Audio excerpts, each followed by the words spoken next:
Bien, compañeros, vamos a comenzar con la segunda sesión referente a la física de la visión, la sesión número 11.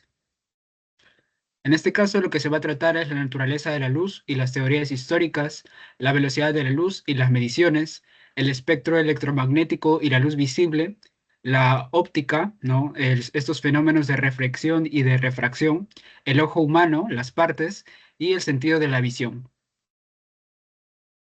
Primero comenzamos hablando acerca de la naturaleza de la luz. ¿Qué es la luz? La luz está referida como una forma de energía que va a producir la visión y permite que los objetos sean visibles, ¿no? Estos es uno de los fenómenos más fascinantes que podemos encontrar en nuestra naturaleza, ya que la luz tiene que viajar directamente, ingresar hacia nuestros ojos, ¿no? E impactar en la retina y que se va a procesar al cerebro para que nosotros podamos ver. ¿Cuáles son las características básicas de la luz? Primero, las características básicas con las que se fue descubriendo este fenómeno y se fue estudiando con el tiempo. Primero, de que se propaga en línea recta. Luego de que se refleja cuando choca en un espejo, formando formando dos ángulos, ¿no? Luego vamos a ver las relaciones entre el ángulo con el que impacta y el ángulo con el que sale reflejado. Y también el ángulo de refracción. Es aquel en el que cambia la dirección al pasar de un medio a otro, como por ejemplo estamos viendo aquí con un vaso de agua, ¿no? Nosotros lo vemos en una dirección, pero cuando ingresa en el agua nosotros lo vemos diferido, ¿no? Eso quiere decir de que la luz que ingresa para que nosotros podamos ver este lápiz, ¿no? De un medio a otro tiene otro índice de refracción, por eso es que nosotros vemos la imagen como si estuviera movida o estuviera diferida, ¿no? Estas observaciones que se pueden apreciar en la naturaleza, ¿no? Intrigaron a ciertos científicos, ciertos estudiosos, que llevaron a cuestionar sobre la naturaleza de la luz, si es que era una partícula, ¿no? Como vemos los átomos así, o era una onda. Entonces comenzamos primero con el experimento de Isaac Newton en 1666. Aquí lo que hizo Newton primero es pasar un rayo de luz solar a través de un prisma de vidrio en una habitación que estaba completamente oscura. Observó de que esta luz blanca que impactaba se descomponía en una serie de colores proyectados sobre una pantalla. Y esos colores eran violeta, azul, verde, amarillo, naranja y rojo, ¿no? Principalmente, según la guía con la que se está trabajando en este curso, me parece que son seis, pero algunos libros están como siete cursos, como siete colores, tomando en cuenta también al color índigo, ¿no? Que está entre el violeta y el azul.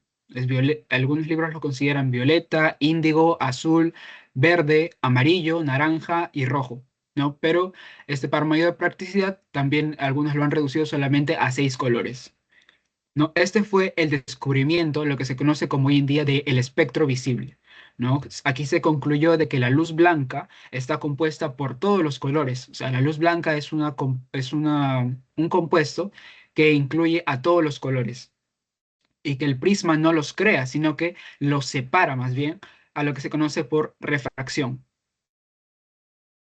¿no? Entonces, el experimento clave de acá fue, primero, luz blanca, impacta en un prisma, atraviesa el prisma y le separa en sus componentes, que vendrían a ser los seis colores del espectro visible.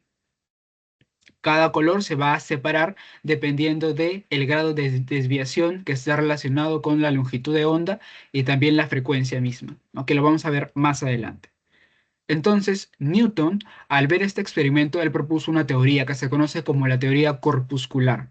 Esta teoría corpuscular, como su mismo nombre le dice, habla de cuerpos, o sea, de que la luz estaba formada por diminutas partículas, ¿no? Diferentes cuerpos que viajaban a gran velocidad. O sea, él decía que eran cuerpos, eran materia, eran partículas que viajaban a una velocidad muy elevada.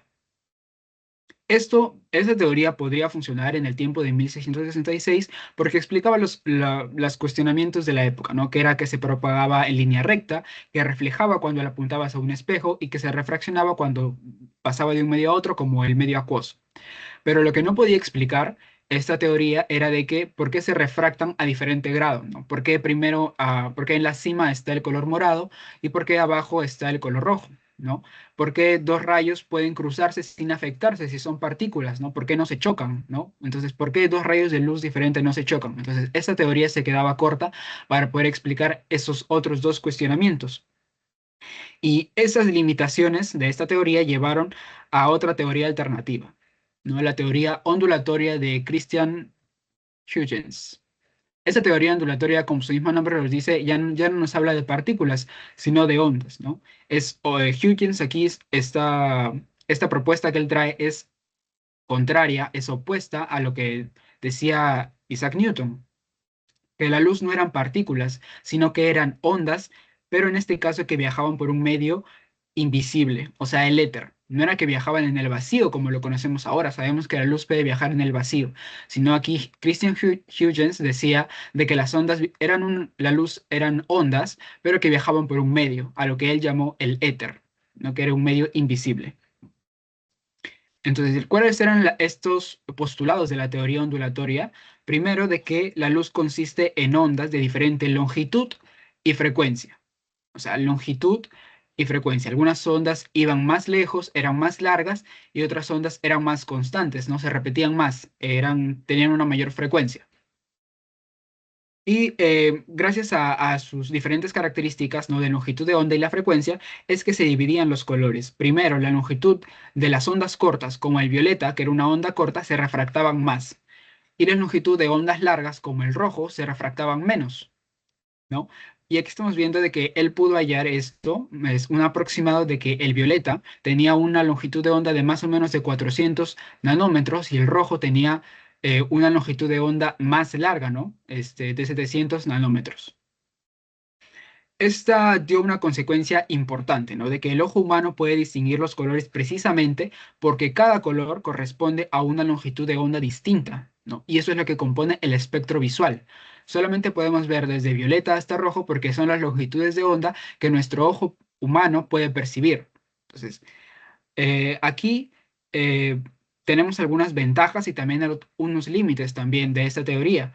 Primero, esta teoría explicaba bien por qué los rayos pueden cruzar sin afectarse, ¿no? En este caso, como son ondas, no partículas, entonces ya no chocan, ¿no? Entonces, es un punto a favor. Los rayos pueden cruzar sin afectarse y que los colores se refractan distinto dependiendo de la longitud de onda y la frecuencia que pueden tener, pero no explicaba, ¿no? Por qué viajaba en línea recta y por qué pueden propagarse en el vacío como lo conocemos ahora, ¿no? Huygens decía que solamente viajaba en un medio indivisible que vendría a ser el éter. Y se confirmó, ¿no? De que también la luz eran ondas gracias al experimento de Thomas Young en 1801. Él realizó un experimento que dio una evidencia definitiva de la naturaleza ondulatoria de la luz, ¿no? Él hizo pasar un rayo de luz a través de dos pequeños orificios, orificios, ¿no? Se conocía como una lámina de doble rendija. Si la luz fuera partículas, ¿no? Se esperaría de que haga su viaje, ¿no? Y todo esto nos dé unas zonas brillantes. Pero en la pantalla lo que se observó fueron zonas alternas, tanto de bandas claras y oscuras, que nos dio un patrón de interferencia. ¿Qué nos quiere decir? De que las ondas se superponen. Donde está más oscuro, ¿qué quiere decir? De que estas ondas se refuerzan. O sea, hay una interferencia que es constructiva. Y donde las zonas se anulan, o sea, donde no cae luz, donde no hay luz, aquí se va a anular. Hay una interferencia destructiva. O sea, está hablando de la interposición que tienen sobre las ondas. Y este experimento de Thomas Young fue clave para poder definir la naturaleza ondulatoria de la luz, ¿no? Y sabemos de que las ondas de luz no son tan cortas porque viajan eh, prácticamente en línea recta, ¿no? Ese es el viaje que hace la luz, es rectilíneo. Y explica también la luz que tiene, por qué la luz forma estas sombras recortadas y no puede rodear los objetos grandes. Entonces estamos viendo que la luz se puede reforzar, ¿no? Y también se puede anular. Y eso está representado en las zonas claras y las zonas oscuras debido a la interferencia constructiva. Las zonas claras quiere decir que las dos ondas que han juntado han sido positivas y por eso da una zona clara. Y las zonas oscuras quiere decir de que es una interferencia destructiva, o sea que una tiende a anular a la otra porque están en sentido opuesto. Entonces aquí lo que hemos visto las teorías son las teorías de la naturaleza de la luz. Tenemos por un lado la teoría corpuscular de Newton y las teorías ondulatorias, ¿no? La teoría ondulatoria de Christian Huygens y quien lo apoya es Thomas Young. ¿no? Estas teorías fueron pasos fundamentales, fueron avances muy grandes para la ciencia y para la física moderna, y dio paso a Einstein, ¿no? Que más adelante unificó estas ideas a lo que se conoce como la teoría cuántica de la luz, ¿no? Diciendo que la luz era tanto partícula como onda. Esa es la teoría cuántica de la física moderna, introduciendo el concepto de lo que se conoce como fotón, ¿no? Que es la unidad de la luz, partícula, onda. Ahora pasamos a analizar la velocidad de la luz y las mediciones históricas, cómo fue avanzando este, en el tiempo hasta nosotros conocer cuál es el valor de la luz, que es 3 por 10 a la 8 metros por segundo, ¿no? Y cómo se llegó hasta entender ese concepto. Primero comenzamos con Galileo Galilei, ¿no? Recordemos de que la luz viaja, tiene una velocidad extremadamente rápido. O sea, por ejemplo, cuando nosotros apagamos una lámpara, la oscuridad se vuelve casi inmediata, ¿verdad? En cambio, a diferencia del sonido, que también es una onda, este tarda en propagarse. Por ejemplo, cuando nosotros vemos el relámpago, lo vemos antes de pues, nosotros escuchar el trueno, ¿no? Primero es la luz y luego el sonido. Entonces se tarda más. Entonces la luz es casi un fenómeno que se produce inmediatamente a una velocidad muy alta. Entonces aquí personas intentaron descifrar cuál era el valor de esa velocidad de la luz. Primero, no es un experimento no medible de Galileo Galilei, que es, primero él se colocó a cierta distancia con su ayudante, uno en cada colina diferente, y cada uno iba teniendo una lámpara cubierta. Cuando Galileo destapaba su lámpara, ¿no? Y al ver la luz, su ayudante debía destapar la suya inmediatamente, y el objetivo era medir cuál era el tiempo de reacción entre la emisión de esa luz hasta llegar de una colina a otra y también la percepción del observador en la otra colina, ¿verdad? Entonces, este fue un experimento, como estamos viendo, muy teórico, no fue medible, no dio un número exacto, pero es el primer intento experimental de ver la rapidez con la que viaja la luz desde un punto a otro. ¿No? Simplemente se concluyó aquí con Galileo Galilei de que la velocidad de la luz es demasiado grande para ser medida con este método, ¿no? Entonces, más adelante se reconocieron estas limitaciones y se desarrollaron otros prospectos para poder tener un valor aproximado de la luz. Tenemos en este caso a Olaf Römer, que él es un astrónomo danés, que él observaba los eclipses de los satélites de Júpiter. Entonces, él observaba los eclipses de las lunas de Júpiter, por decirlo así. Y él notó que estos eclipses no ocurrían siempre en el mismo momento previsto. O sea, no eran frecuentes, como decir de año en año, o de 2 años en 2 años, o de 5 años en 5 años. No eran siempre en el momento previsto. ¿Cuál fue su observación de él? De que cuando la Tierra se alejaba de Júpiter en su órbita, los eclipses parecían retrasarse, o sea, parecían tomar más tiempo en que aparezcan. Y en cambio, cuando la Tierra se encontraba en su movimiento de traslación, se encontraba más cerca a Júpiter, los eclipses ocurrían antes del tiempo previsto. Entonces, ¿cuál fue la conclusión que él llegó a la interpretación? Dedujo de que este retraso en los eclipses se debía al tiempo adicional que tarda la luz en recorrer la mayor distancia desde Júpiter hasta la Tierra, o sea, a la velocidad de la luz desde un punto a otro punto, ¿no? Y él hizo su aproximación, hizo su experimento, calculó una velocidad aproximada de 225.000 kilómetros por segundo. Fue un valor, este, diríamos, más o menos aproximado, ¿no? Pero fue impresionante para la época, aunque es menor al valor actual, ¿no? Que tenemos que es 300.000 kilómetros por segundo. Entonces, se acercó, pero en realidad no era lo que vemos en la realidad, ¿no? Y debido a esto, ¿no? Debido a que esto era algo nuevo, algo innovador, entonces muchos no le creyeron y no se continuaron con las investigaciones hasta después de cierto tiempo, porque esto era una evidencia ya de que la luz no es instantánea y que tenía una velocidad que se podía cuantificar, que en ese tiempo no se creía eso. Luego aquí llega James Bradley, ¿no? Para confirmar esa teoría por aberración estelar. O sea, aberración estelar tiene que ver con un fenómeno de las estrellas.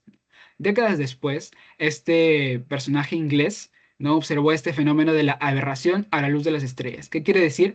Di- Se refiere a esta ligera desviación aparente desde su posición. O sea, cuando nosotros lo vemos normalmente a las estrellas y cuando lo vemos a través de un telescopio, no lo vemos en la misma posición de como lo vemos así nosotros parados desde la superficie de la Tierra, ¿no? Sino tenemos que ajustarlo. Entonces, eso se le conoce como la aberración de la luz de las estrellas. Este fenómeno solo podía explicarse si es que la luz tenía una velocidad finita, o sea, la luz tenía que viajar, cruzar por el lente del telescopio y esa velocidad es la que él quería cuantificar. Entonces Bradley tomó esta teoría que él estaba hallando y mejoró los cálculos de Rømer, ¿no? Este estudio que él realizó fortaleció esta idea de que la velocidad de la luz podía ser medida y también podía ser limitada, o sea, no es que era infinita, ¿no? No es que tenía valores que no se podían calcular, ¿no? Sino que era una velocidad finita que efectivamente se podía hallar. Luego tenemos a Louis Fizeau, que aquí se conoce como el primer experimento terrestre exitoso. Fue realizado aquí en la Tierra con una rueda dentada. Hubo un montaje experimental. Este personaje proyectó un rayo de luz en un espejo que estaba situado a una cierta distancia como de 10 kilómetros de la rueda giratoria, de la rueda dentada. Primero, la luz iba a viajar y se reflejaba y regresaba al observador. Hacía un doble viaje de ida y de venida. Pero ¿qué es lo que sucedía? Cuando colocó la rueda dentada giratoria en el trayecto, lo que sucede es que al girar la rueda, la luz pasaba entre los dientes y volvía reflejada. A cierta velocidad que ésta giraba, la luz reflejaba, coincidía con otro diente y era bloqueada. O sea, la luz se hacía sombra a sí misma porque la rueda estaba girando a cierta velocidad. Él, al analizar esta velocidad de la rotación de la rueda y la distancia que tenía con el espejo, calculó este tiempo que tenía de ida y de vuelta de la luz, ¿no? Al hacer girar esta rueda dentada. Entonces, con ese experimento de la rueda dentada y el espejo, él determinó que la velocidad aproximada de la luz era de 315.000 kilómetros por segundo. Este fue, como estamos viendo, se asemeja más a la realidad, aunque ahora está un poco sobreestimada, ¿no? Más elevada del valor normal, pero se determinó una velocidad aproximada. Fue un método muy ingenioso y muy preciso para la época. El aporte fue de que lo más importante de este personaje es de que fue la primera medición terrestre que fue precisa, usando solamente instrumentos ópticos como un espejo. Y aquí, por último, tenemos a Jean Foucault, que él hace el mismo experimento de Louis Fizeau, pero en vez de una rueda dentada que giraba, él utilizó espejos rotativos. Fue un año después, repitió este experimento sustituyendo esta rueda dentada por espejos giratorios. Su técnica fue más exacta, ¿no? Igualito calculó la velocidad de ida y de venida hacia un espejo fijo en el otro extremo y calculó la velocidad aproximada de 300.883 kilómetros por segundo. Este resultado fue el que más se acerca a la realidad, ya que conocemos que el valor de la realidad es un aproximado de 299.792 kilómetros por segundo, si queremos ser muy específicos, pero para los cálculos se aproxima en 3 por 10 a la 8 metros por segundo o 300.000 kilómetros por segundo, ¿no? Ayer esta velocidad sentó las bases para la física moderna, ¿no? De esta fórmula muy conocida que trabaja con la velocidad de luz y la energía, y el hecho fundamental de que la luz tiene una velocidad finita y medible, ¿no? Eso fue el principal cambio que hubo, ¿no? De que antes se creía de que la velocidad no se podía cuantificar porque tenía la velocidad de la luz no se podía cuantificar porque la velocidad era infinita, ¿no? Era muy grande, entonces era imposible de medir, ¿no? Y esto fue cambiando con los experimentos que se realizaron. Ahora tenemos el espectro electromagnético y la luz visible. Acá es un espectro, o sea, quiere decir, se van a clasificar todas las ondas electromagnéticas que encontramos en la realidad. Las ondas electromagnéticas van a ser las vibraciones que a nuestro alrededor, incluso aquellas que se van a propagar en el vacío. Tenemos primero los rayos gamma, ¿no? Que tienen una frecuencia de 10 a la 23 Hz, con una longitud de onda de 10 a la 5 nanómetros. Y, por ejemplo, lo encontramos ¿dónde? En la medicina nuclear, en la radiactividad. Los rayos X tienen una frecuencia de 10 a la 8, una longitud de onda de 1 nanómetro y lo podemos encontrar en las radiografías, ¿no? Los rayos X que se utilizan para el diagnóstico médico. Los rayos ultravioleta, que ya los conocemos eso, ¿no? Tienen una frecuencia de 10 a la 16, longitud de onda de 100 nanómetros, y lo podemos encontrar en las lámparas o en los germicidas. La luz visible, esta forma parte del espectro visible, y este es solamente este rango de longitud de onda que nosotros podemos ver, solamente podemos ver de 400 nanómetros a 700 nanómetros, que está relacionado con la visión humana. Los rayos infrarrojos, todos estos ya no los podemos ver, ¿no? Los rayos infrarrojos que tienen una frecuencia de 10 a la 12, longitud de onda de 10 a la 6 nanómetros, y el ejemplo lo podemos encontrar en el calor que sentimos, ¿no? Los controles y los controles remotos, ¿no? Para controlar el televisor.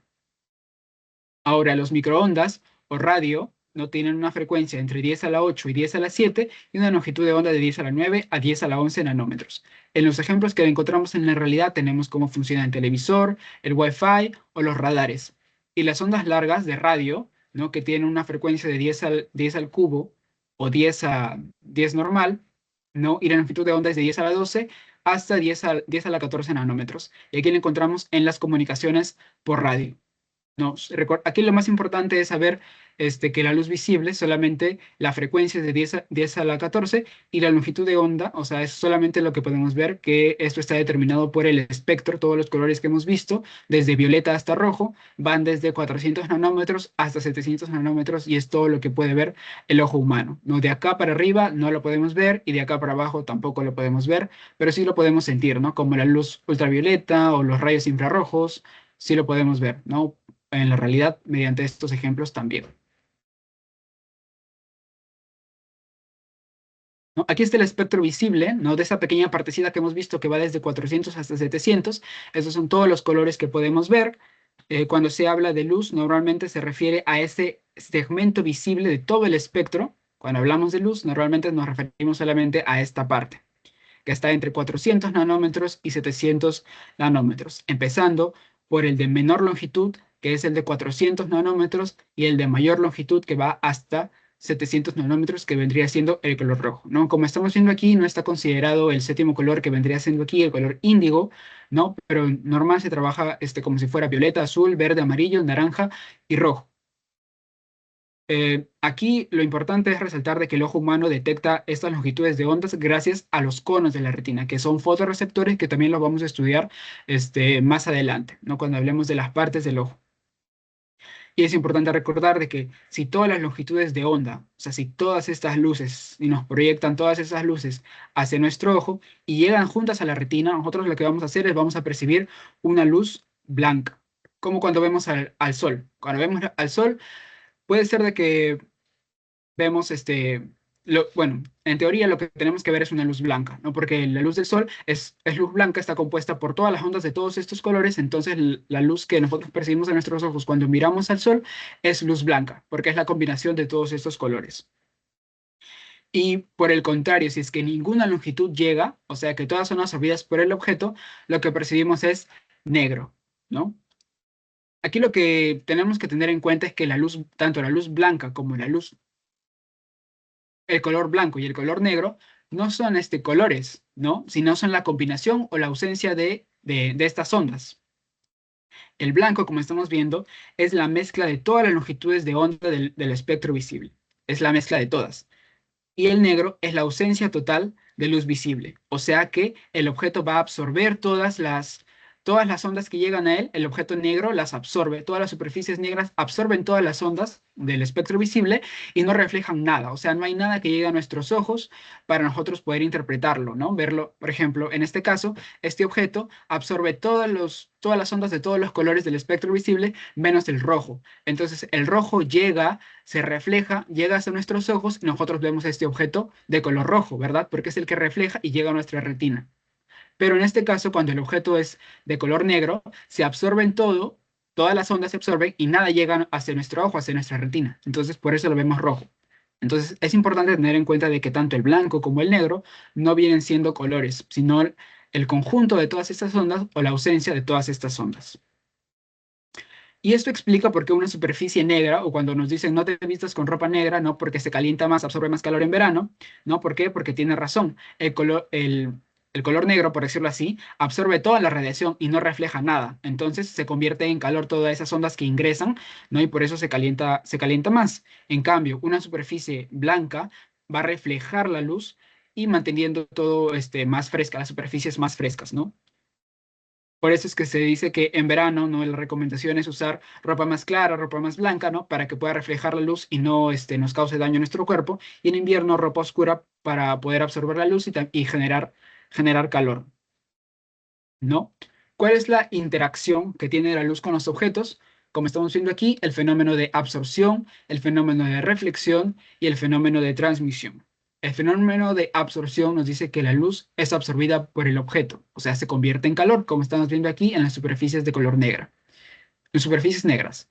La reflexión quiere decir aquí que la luz va a rebotar en la superficie, como en un espejo o en una superficie blanca. No recordemos de que lo normal es la reflexión, es de que rebote. Cuando apuntamos nosotros a un espejo, cuando apuntamos a una superficie, incluso cuando la luz del sol ingresa a nuestra atmósfera, se refleja cierta parte, ¿no? Por eso nosotros lo vemos azul, porque las ondas que son azules y violetas son las que se, las que se reflejan y nosotros podemos observarla por las ondas que llegan a nuestra retina, ¿no?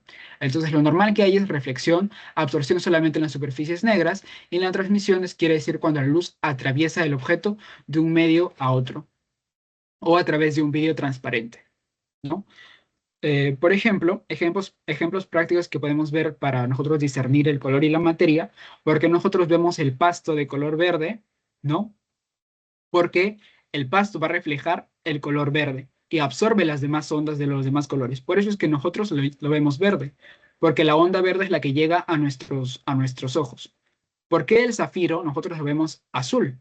¿Por qué? Porque el zafiro va a transmitir la luz azul y absorbe las demás. O sea, la luz solamente que va a llegar aquí y que la va a reflejar para que llegue a nuestra retina va a ser la azul. El resto de ondas de los demás colores del espectro visible las absorbe, ¿no? Y nosotros por eso vemos los colores. Todo esto va a depender de la longitud de onda reflejadas o transmitidas, ¿no? Y también va a depender de la composición química del material, ¿no? Dependiendo de la composición química del material, va a ser susceptible a aceptar, a absorber ciertos colores o a reflejar ciertos colores.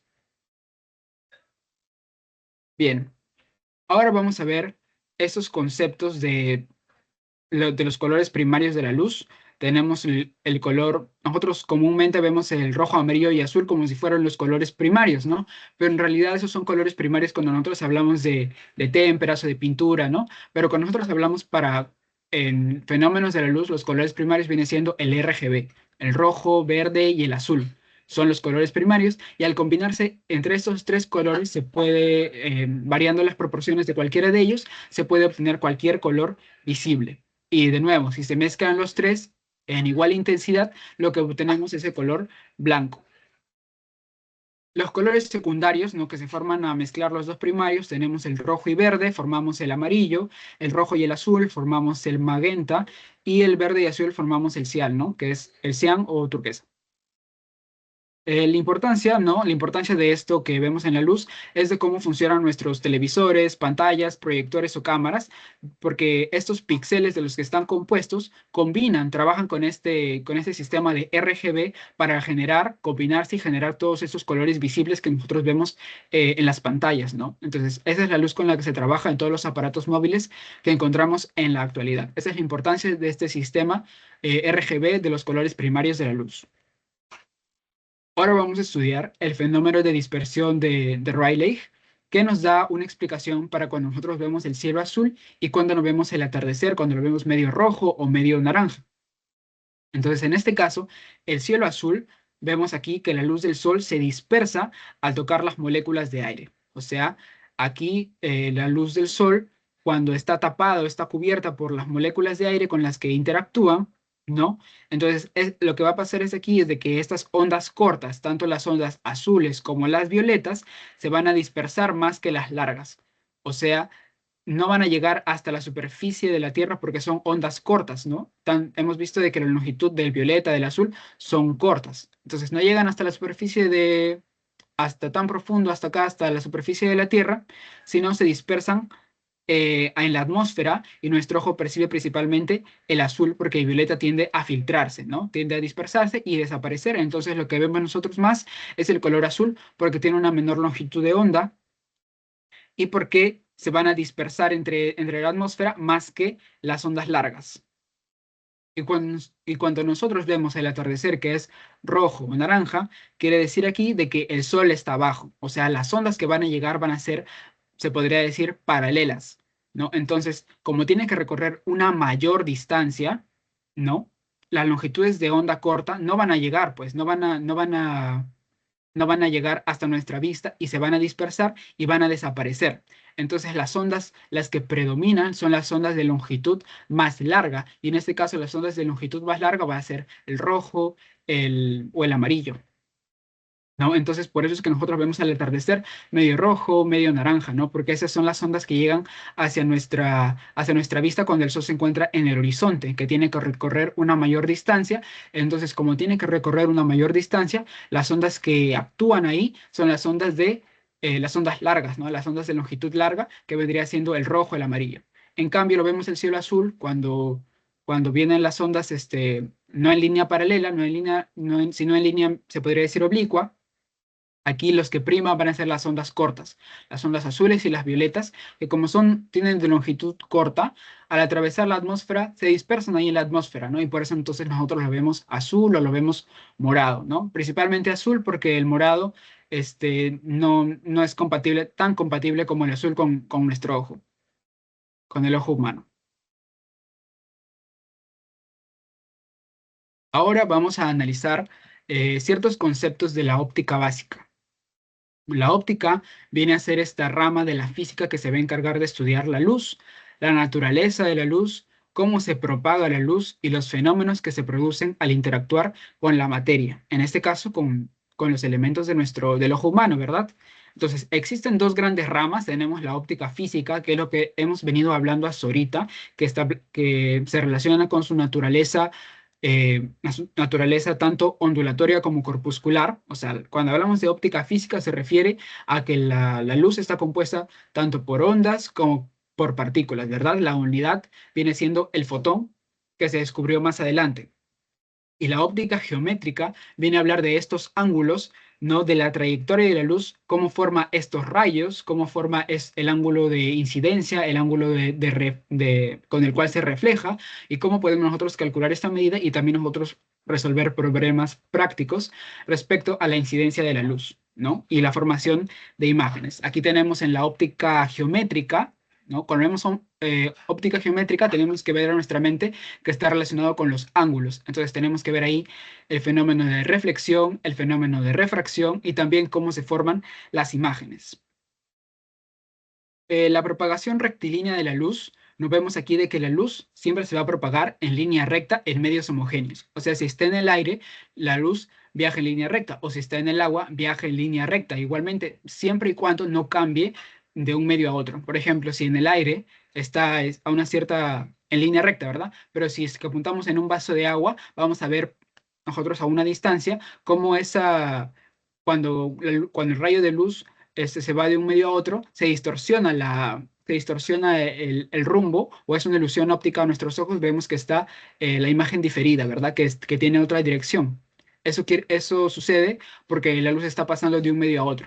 Pero si es que la luz no pase de un medio a otro, se mantiene en el mismo medio, sea en el aire, sea en el agua, entonces la luz tiende a viajar en línea recta. Y esto explica, ¿no? Esto de que la luz viaje en línea recta explica la formación de las sombras y por qué las sombras, ¿no? Por ejemplo, cuando salimos al sol y vemos nuestra sombra del cuerpo humano en la pista o en la vereda, vemos por qué está tan bien definida, ¿verdad? No tiene unos bordes difusos o no se ve como una mancha, sino se ve una silueta bien definida. ¿Por qué? Porque los rayos solares viajan en una dirección, en línea recta, en una dirección recta, rectilínea. ¿Cómo se forman las sombras? Las sombras primero es una evidencia muy clara de que las ondas de luz viajan en línea recta. ¿Cómo se forman? Primero, cuando la luz viaja y se encuentra un objeto que es opaco, un obstáculo, se podría decir, que no deja pasar la luz, el objeto va a bloquear estos rayos, o sea, no los va a dejar que lo atraviesen. Y luego, debido a que la luz no puede curvarse, ¿no? No puede hacer artimañas aquí para atravesar este objeto, ni, ni rodear el objeto en condiciones normales, entonces los rayos de luz acá se detienen abruptamente justo en los bordes del objeto, ¿no? Lo bloquea y se detiene acá los rayos de luz que inciden en este objeto, entonces solamente lo que se marca son los bordes, que es lo que conocemos nosotros como sombra, ¿no? Entonces las sombras son la evidencia más, se podría decir, más realista que tenemos de que los rayos de luz viajan en una línea recta, ¿no? Y aquí tenemos otros fenómenos también que están relacionados con la óptica que vamos a ver a continuación. Ya hemos hablado del espectro luminoso, ¿no? De cuando la luz blanca impacta en un prisma, dependiendo de la longitud de onda y también la frecuencia, se distribuye en una serie de 6 colores aproximadamente. Vamos a ver ahorita también de la reflexión de la luz y también de la refracción de la luz. Para ir adelantando un poco, ¿no? Tenemos que ver de que la reflexión de la luz está relacionada cuando no pasa de un medio a otro, solamente se refleja y es como que la luz rebotara, ¿no? Por ejemplo, cuando apuntamos a un espejo, la luz llega con un ángulo, sale con un ángulo, pero este se refleja totalmente. En cambio, por ejemplo, cuando pasa del medio aire al medio acuoso, ¿no? La luz tiende a cambiar su dirección. Eso es el método, el fenómeno de la refracción de la luz cuando pasa de un medio a otro que tienen diferente densidad óptica. Bien, primero vamos a hablar de la difusión de la luz, ¿no? Como hemos visto, cuando la luz incide sobre una superficie, ya sea rugosa o irregular, por ejemplo, una hoja de papel o en una pared, estos rayos se van a reflejar en diferentes direcciones, lo que permite iluminar todo el entorno, ¿no? Gracias a esta difusión, pues nosotros podemos ver objetos que no transmiten, que no botan luz por su propia cuenta, ¿no? Sino que solamente reflejan la luz que los ilumina. Este es un ejemplo de la luna, ¿no? Se podría decir, porque la luna no emite luz por sí misma, sino simplemente refleja la luz del sol, ¿no? Cuando está para el otro lado del planeta Tierra. Entonces, eso ejemplifica el fenómeno de la difusión.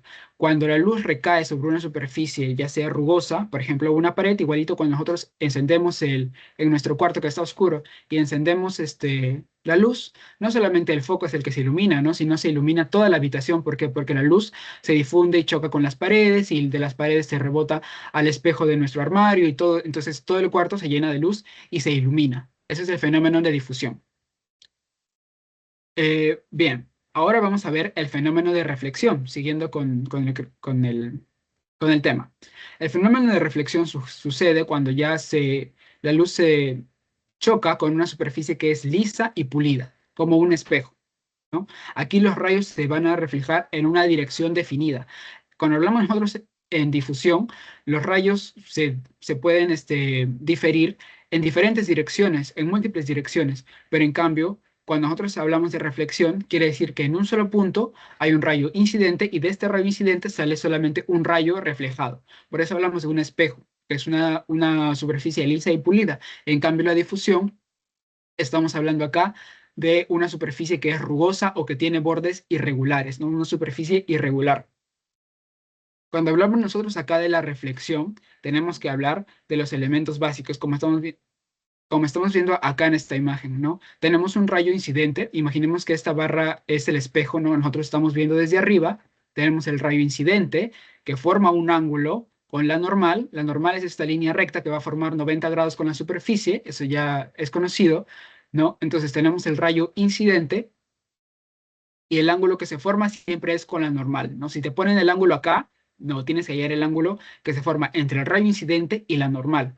Y de igual manera, el rayo que se forma, el rayo reflejado, también es con la normal. O sea, todo se trabaja desde el rayo con la normal, desde el rayo con la normal. Por ejemplo, si nos dan un ángulo acá, nosotros igual podemos hallar el ángulo B, el ángulo reflejado. ¿Por qué? Porque sabemos que la normal va a formar 90 grados, ¿verdad? Entonces, como la normal forma 90 grados, simplemente es una resta. Si este mide 37, entonces nosotros podemos hallar este ángulo B restando 90 menos 37, que nos da 53, ¿no? Y así podemos hallar nosotros el ángulo reflejado, ¿no?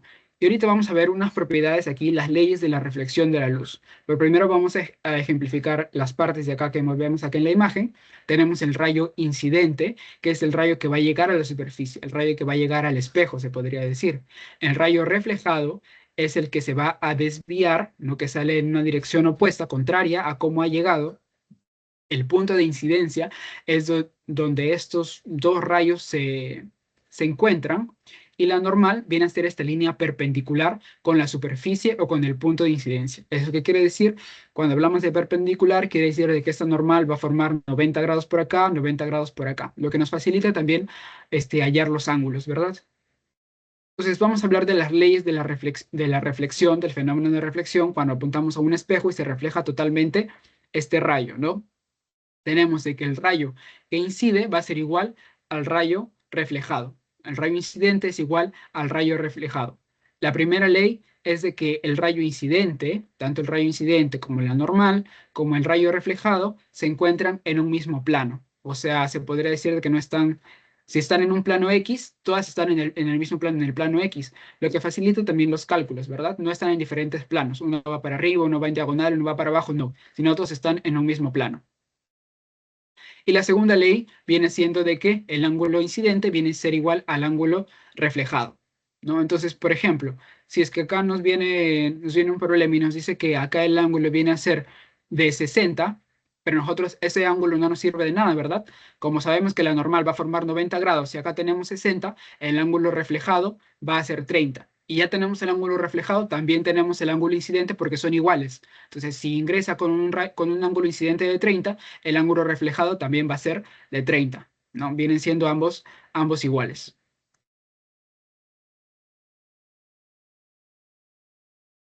Ahora pasamos al tercer fenómeno, que es el fenómeno de la refracción de la luz. Acá tenemos el fenómeno de refracción, es el cambio de dirección que sufre la luz al pasar de un medio a otro que tienen diferentes densidades ópticas, ¿no? La densidad óptica es particular de cada objeto, de cada elemento por el que viaja, de cada medio por el que viaja la luz.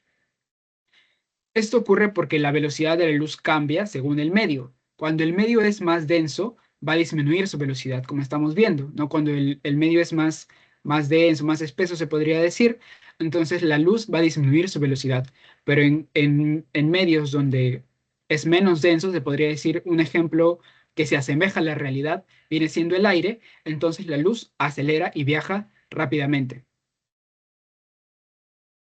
El- ¿Cuáles son las leyes de la refracción? Aquí estamos viendo el fenómeno de la refracción. Supongamos que aquí el primer medio en el que está es, es agua, es aire, y en el segundo medio el que pasa viene siendo el agua.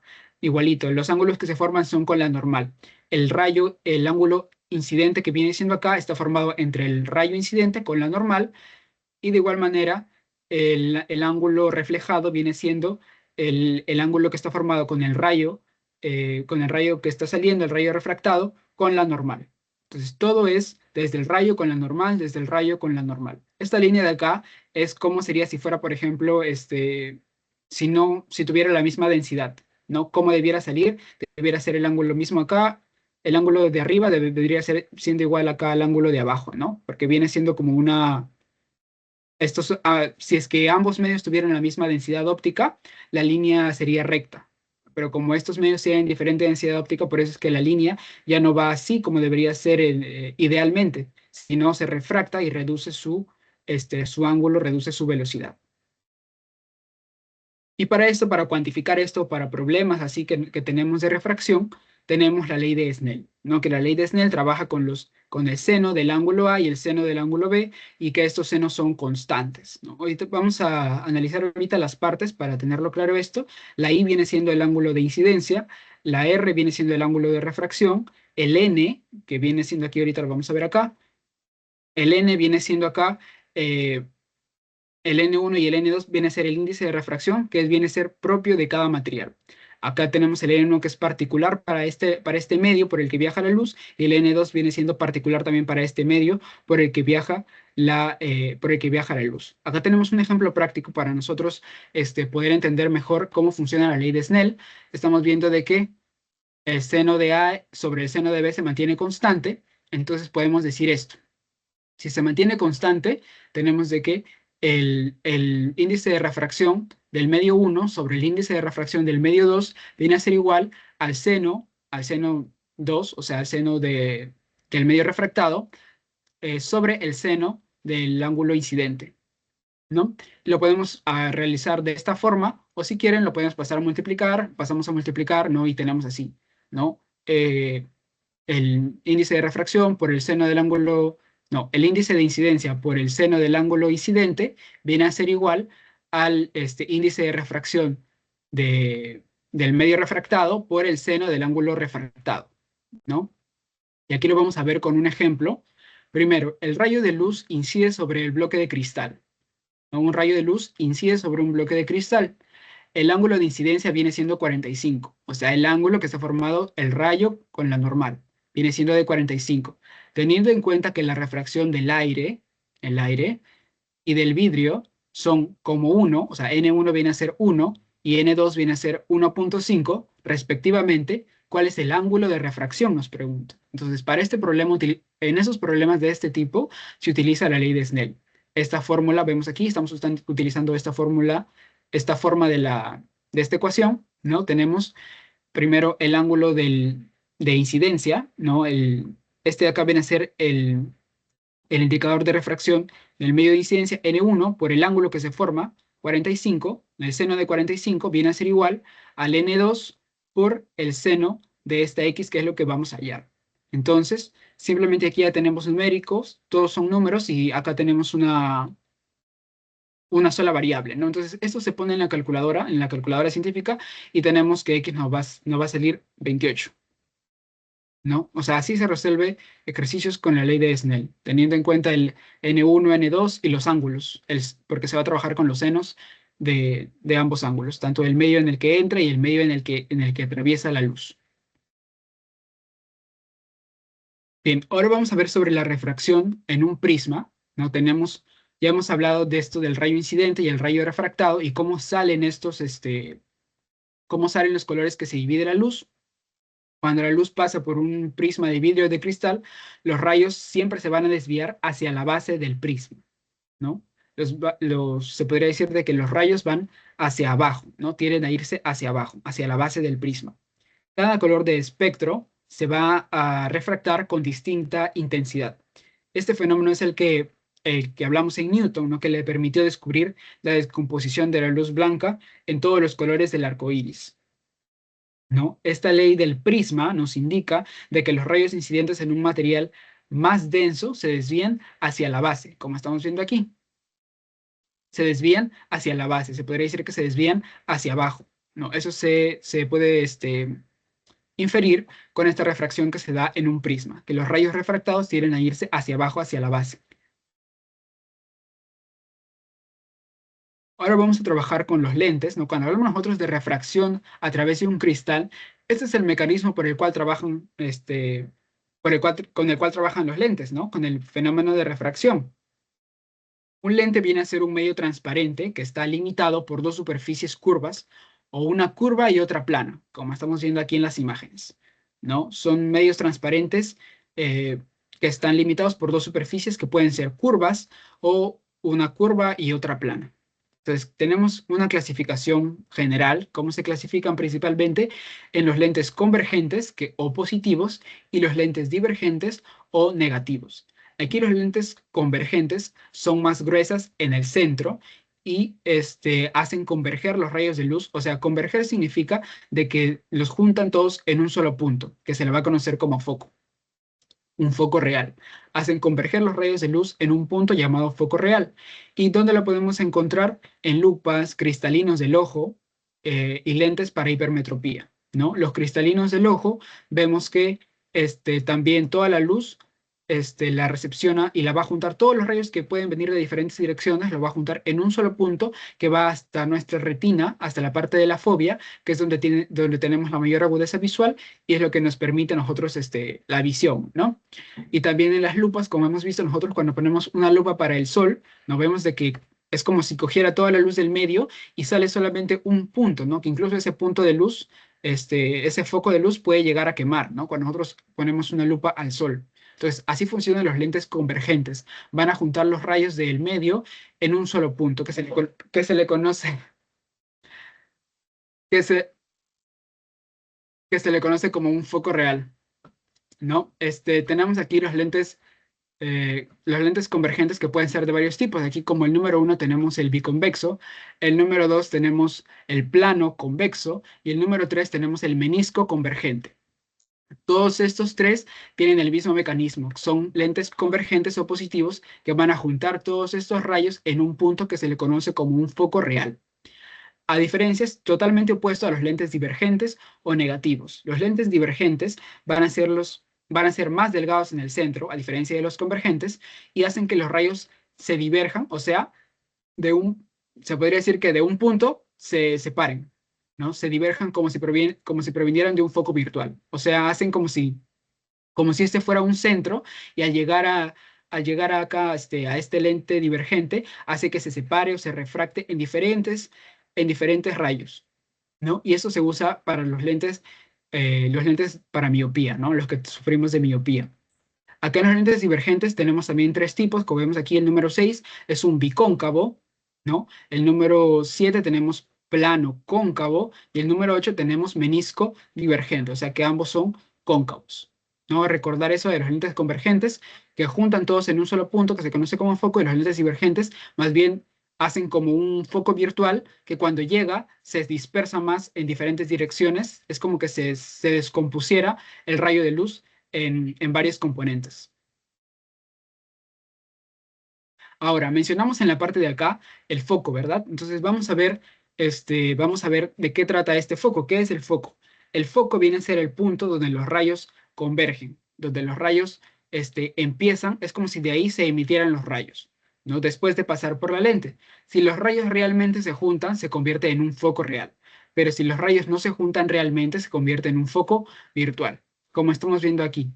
Cuando estos rayos cruzan el lente, ¿no? Se convierte en un foco real, ¿no? Porque está posterior al lente. Pero cuando es como una suposición, tomamos de que esto como si fuera un foco, porque en realidad no se junta nada ahí, sino que el lente lo trabaja como si fuera así, y cuando el lente va llegando y hace contacto con este lente divergente, se separen más, entonces es como si de acá se emitieran los rayos de luz, aunque en realidad no es así, ¿no? Por eso se le conoce como un foco virtual.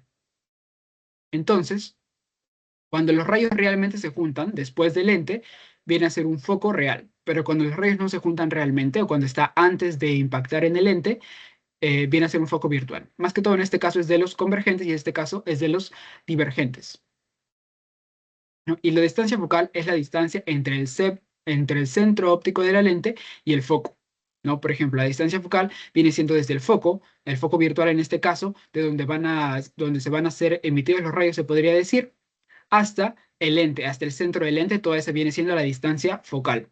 En lentes convergentes, esta distancia es positiva. ¿Por qué? Porque viene después del lente. Este es un lente convergente y este es un lente divergente. Aquí en el lente convergente vemos que la distancia focal viene desde el centro del lente hasta el foco real.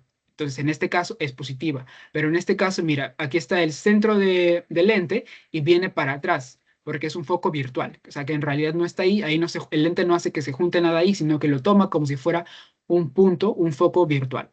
Entonces aquí viene siendo la distancia focal negativa y en el caso de los convergentes viene siendo positiva porque viene después del lente. Ahora vamos a nosotros ver cómo es la ecuación de las lentes delgadas, ¿no? En este caso se conoce como la ecuación de Gauss. Viene siendo 1 sobre la distancia focal es igual a la suma de las inversas, 1 sobre la distancia del objeto y 1 sobre la distancia de la imagen, ¿no? Entonces vemos que la distancia focal ya hemos visto de la lente, ¿no? La distancia focal, esta distancia focal desde el centro de la lente hasta el foco, ya sea virtual o real, ese viene siendo, puede ser positivo si es convergente o negativo si es divergente. El OB viene siendo la distancia del objeto hacia el lente, ¿no? Entonces esto quiere decir de que si el objeto es real, va a ser positivo y si el objeto es virtual, viene a ser negativo. Y el IG viene siendo la distancia de la imagen, ¿no? Entonces, viene a ser positivo si es que la imagen es real, o sea, si es que la imagen si es que la imagen, perdón, la distancia de la imagen viene a ser positivo si es que la imagen es real y negativo si es que la imagen es virtual, o sea que realmente no se forma la imagen.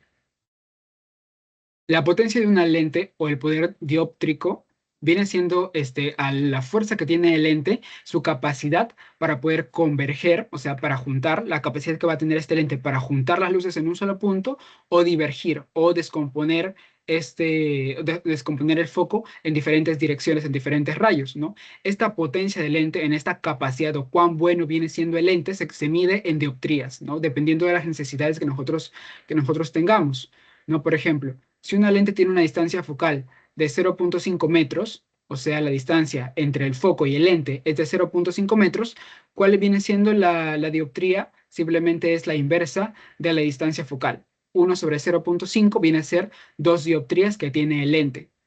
O sea, esa es la capacidad que va a tener para ayudarnos a converger la luz. Ya hemos visto cuál es la distancia focal, que es un concepto muy importante para tener en cuenta. La distancia focal viene siendo desde donde está el foco hasta el centro del lente. Es la distancia desde el foco hasta el centro del lente. Entonces, sí, de nuevo, la potencia de una lente o el poder dióptrico viene siendo la capacidad que tiene este lente para poder converger, o sea, para juntar o divergir, separar la luz. Y la medida con la que se trabaja es la dioptría.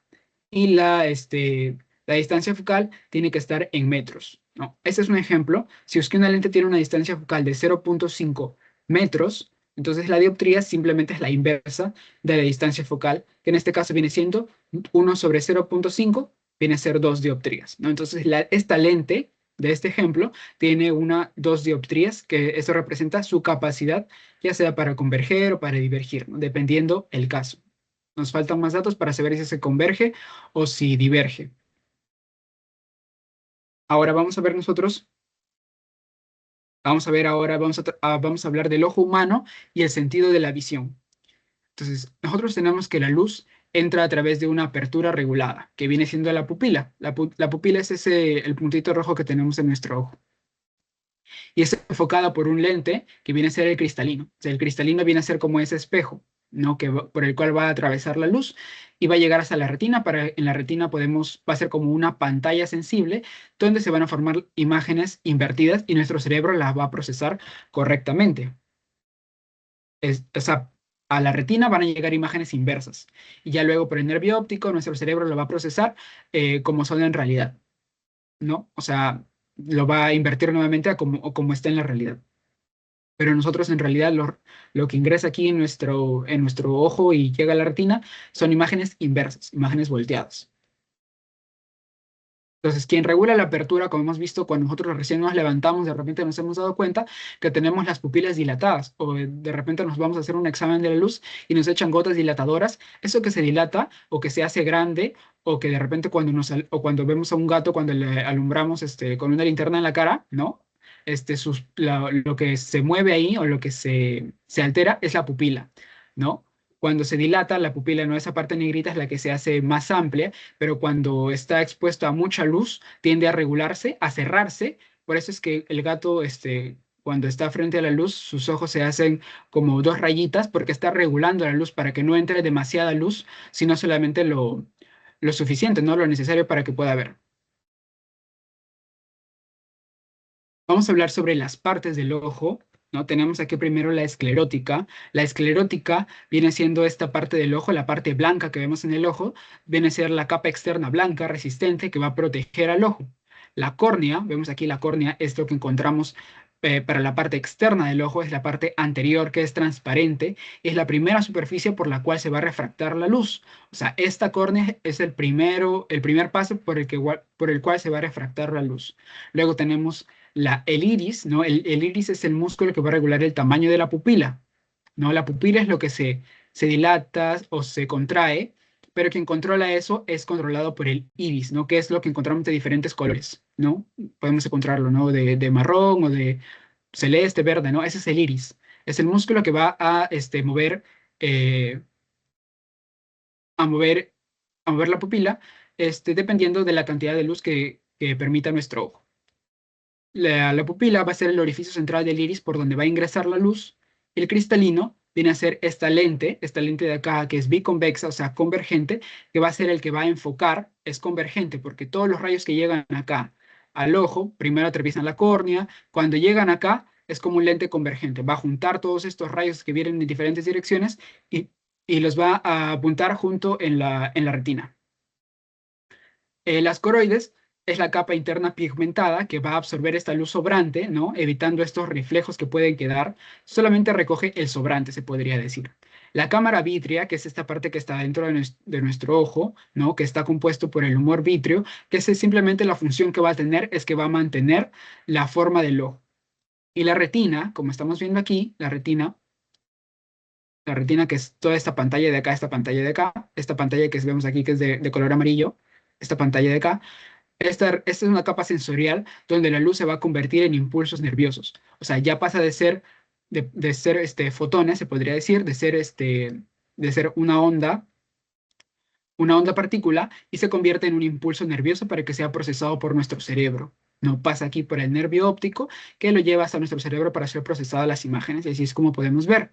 También tenemos aquí el nervio óptico, ¿no? El nervio óptico que es el que va a conducir desde la retina, los va a conducir hasta el cerebro, ¿no? Se conoce como el segundo par craneal, también se le conoce al nervio óptico, y también, este, claro, es necesario de que nuestro ojo también esté irrigado, ¿no? Tiene diferentes venas, diferentes arterias, pero la más resaltante es la arteria central de la retina, ¿no? Es el que va a irrigar, se va a subdividir y va a todo nutrir todas estas sustancias, estructuras internas.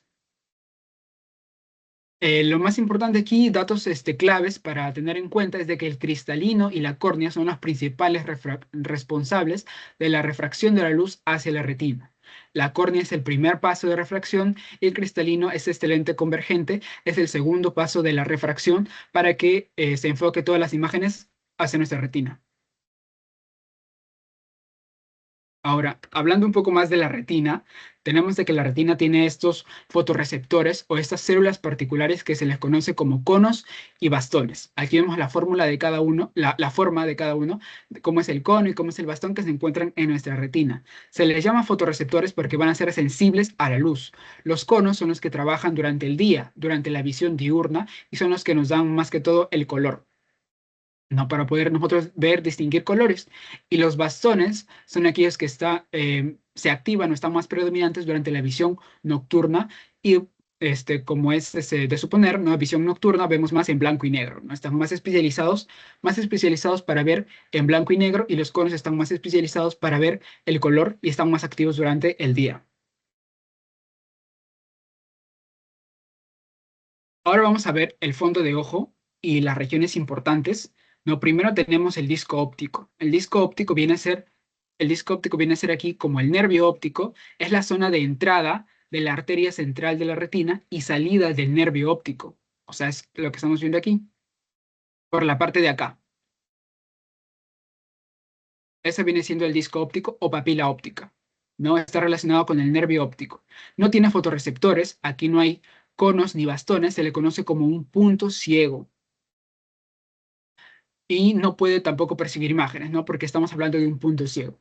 En cambio, en la mácula o mancha amarilla, como estamos viendo aquí, es la región de la máxima visión y percepción del color, aquí en la mácula. Y dentro de la mácula encontramos y la fobia es el punto de mayor agudeza visual. O sea, tenemos la mácula, que es lo que está aquí de azul, y la fobia, donde tiene una abundante concentración de conos, ¿no? Que hemos visto los fotorreceptores de la retina, y acá hay donde hay una máxima visión, mayor agudeza visual, en la fobia.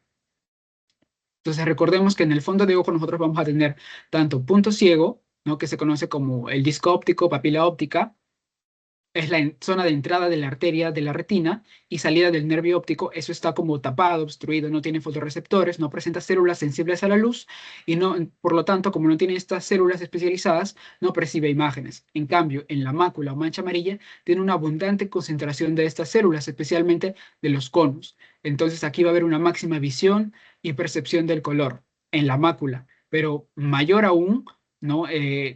Donde hay una mayor agudeza visual viene siendo en la fobia. Esta es una parte dentro de la mácula. Y el índice de refracción en los medios oculares, no tenemos ver cuál es cómo atraviesa la luz, estos diferentes medios. En el aire vemos que el índice de refracción, o sea, el n que vimos en la fórmula de Snell, el n del aire viene siendo como 100. El de la córnea viene siendo como 138, el cristalino viene siendo como 132, 142 y el del número acuoso viene siendo 133, solamente para tener esos datos de referencia. Ahora, la potencia óptica del ojo. No, la potencia óptica del ojo está relacionado primero eh, con la visión lejana y la visión cercana, ¿no? Que usamos para la lectura. Primero, la distancia. En la visión lejana, tenemos de que en 6 metros se le conoce como el infinito visual. Quiere decir de que una persona no, sin hacer esfuerzo, puede llegar a ver hasta 6 metros de distancia. Esa es la visión lejana. Y la potencia aproximada, no haciendo con la fórmula de las dioptrías, tenemos que son en 59 dioptrías en una persona normal con sus ojos sanos, ¿no? Y la visión cercana viene siendo más o menos de unos 25 a 33 centímetros, que son la distancia más o menos a la que acostumbramos a leer, tiene una potencia aproximada de 3 dioptrías. Bien, entonces tenemos aquí de que el ojo va a considerar como un infinito visual a partir de los 6 metros. Aquí los rayos van a llegar prácticamente paralelos. O sea, en resumen, se puede decir de que esos 6 metros es el punto a través del cual el ojo ya no necesita hacer un esfuerzo, ningún esfuerzo consciente o acomodación para enfocar. Esto es para una persona que tiene los ojos sanos, ¿no? Una persona normal con los ojos sanos.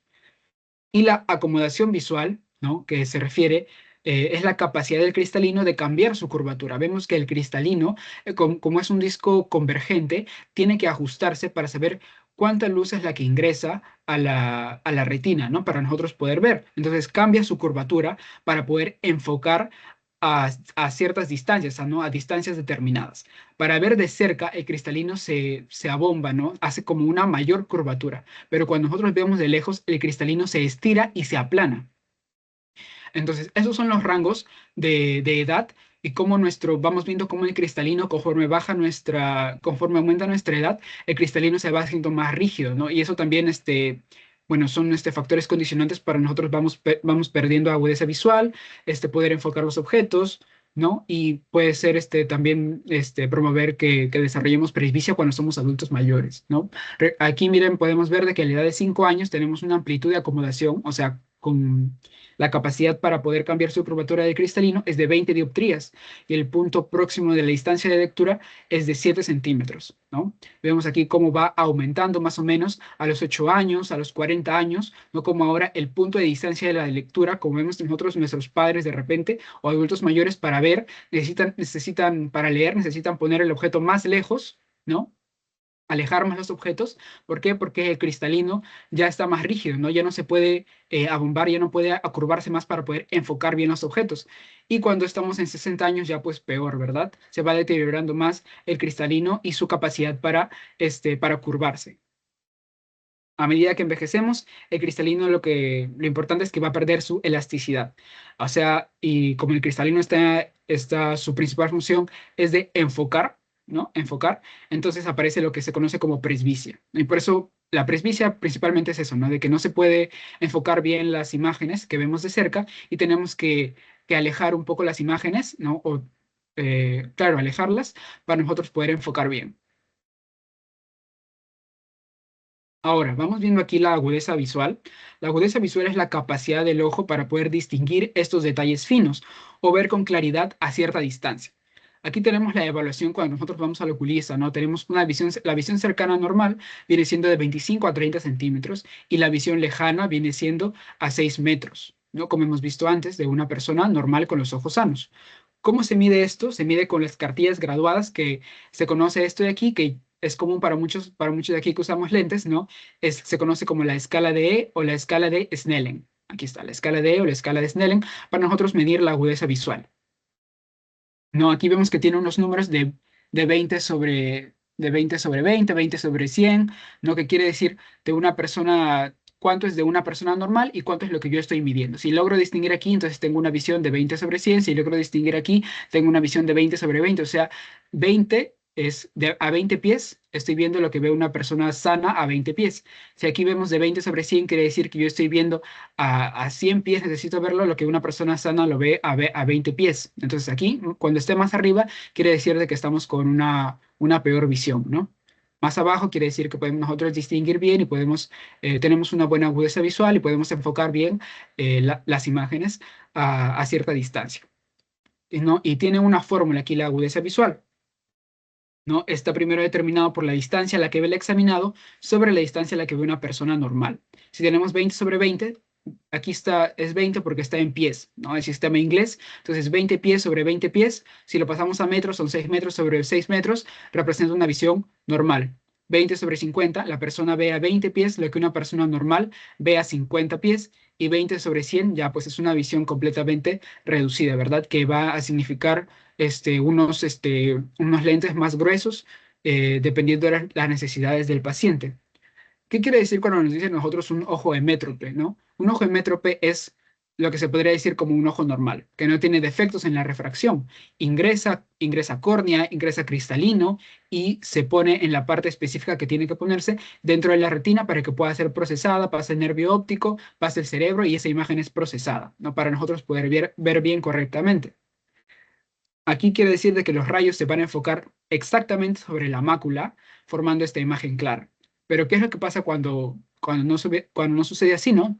Ocurren diferentes alteraciones como la miopía, la hipermetropía, el astigmatismo, ¿no? Y cuando somos más adultos, la presbicia. Entonces, el ojo hemétrope se refiere a un ojo normal, que no tiene defectos en la refracción y enfoca directamente en la mácula, o sea, en la parte de mayor agudeza visual para nosotros distinguir bien las imágenes, enfocar bien y tener una visión muy buena, ¿no? Pero ¿qué es lo que pasa cuando no sucede así, cuando no enfoca en la parte que debería enfocarse, ¿no? Cuando no llega a la retina en la parte que debería enfocarse, ocurre lo que se conoce como ametropías. Ya no ojo hemétrope, sino amétrope, ¿no? Son errores en la refracción, ¿no?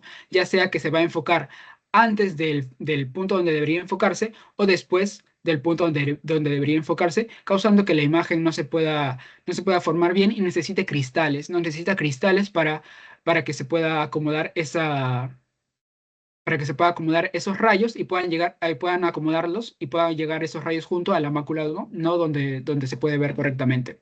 Tenemos la miopía, donde aquí lo que sucede es que el ojo es demasiado largo, ¿no? El ojo es demasiado largo a como debería ser normalmente, entonces los rayos van a converger antes de la retina, ¿no? Aquí la persona miope puede ser de que la retina lo tenga más para atrás, entonces debería enfocar más para atrás, pero, pero como no llega, ¿no? No llega, entonces se enfoca en una parte anterior, convergen antes de llegar acá a la retina, ¿no? Y la persona ve bien de cerca, pero no puede ver de lejos muy bien, ¿no? No puede enfocar bien. La corrección para este caso de un ojo miope vienen siendo los lentes divergentes o negativos que van a separar los rayos, haciéndolos de que cuando ingresen se puedan juntar más atrás y lleguen hasta la parte posterior del ojo en la parte de la retina, ¿no?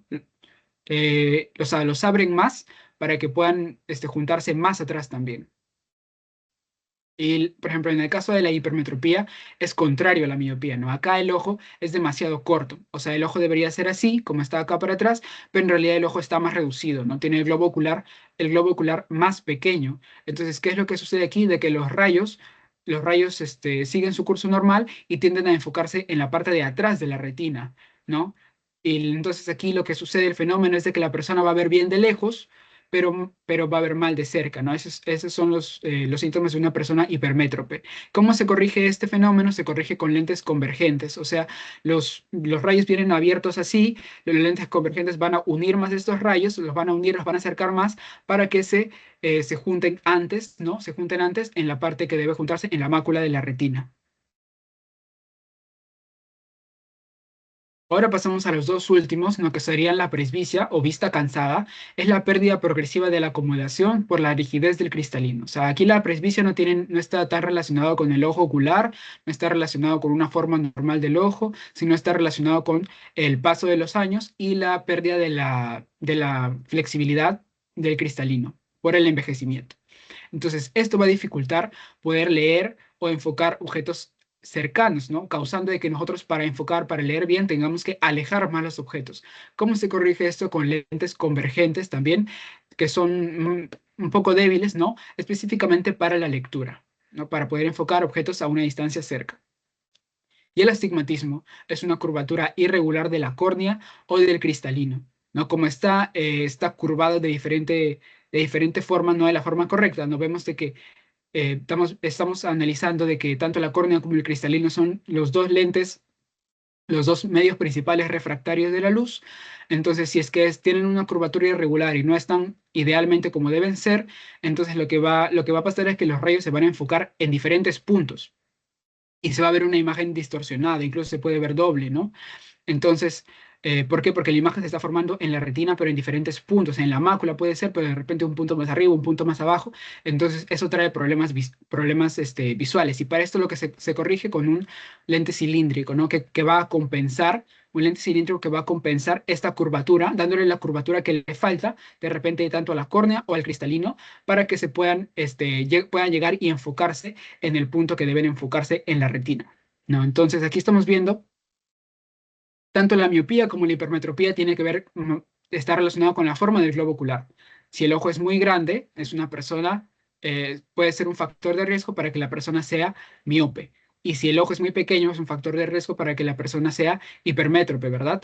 Porque la imagen se tiende a formar para atrás de la retina, ¿no?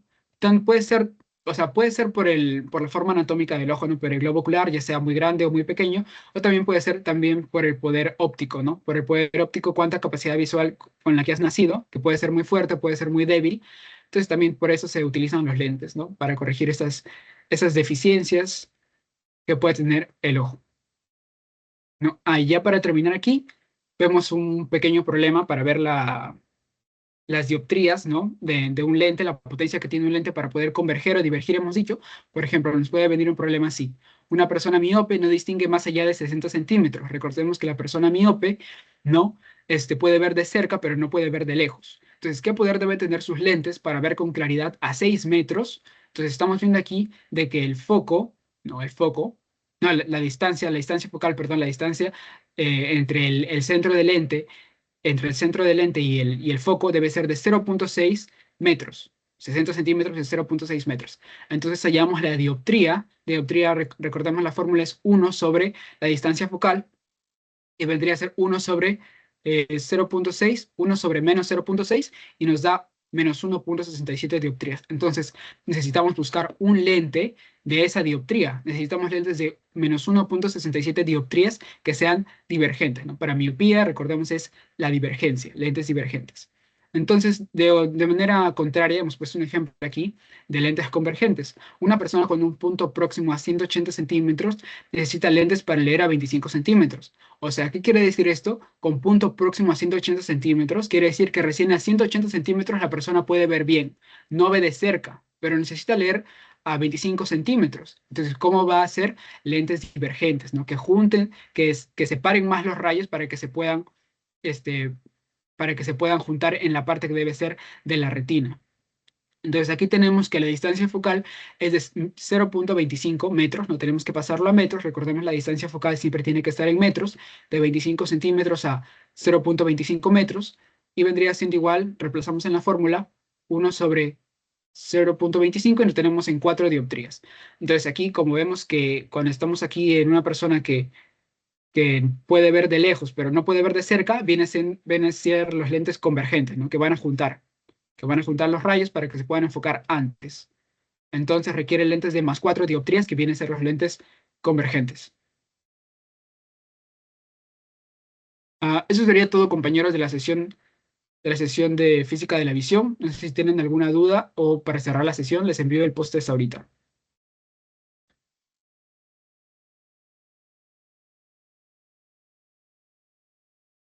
Bien, voy a dejar de grabar entonces.